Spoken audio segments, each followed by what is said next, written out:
শাকিব খানের সিনেমা থেকে বাদ পড়লেন চিত্রনায়িকা মিম। সাংবাদিক মিমকে প্রশ্ন করেছিল, শাকিব খানের সিনেমায় 4 জন নায়িকা থাকবে, কেন সেই সিনেমা থেকে আপনি বাদ পড়লেন? সেই প্রশ্নের উত্তরে এড়িয়ে গেলেন মিম।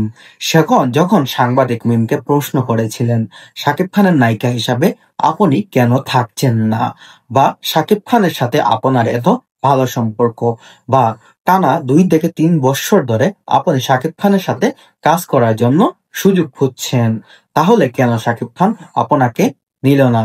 সেই প্রশ্ন শোনার সাথে সাথে মিম সেখান থেকে দ্রুত চলে গেলেন।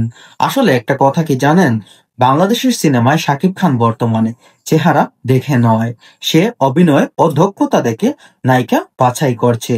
তাই তো শাকিব খান বর্তমানে সফলতার চোখ দেখছেন চারদিকে।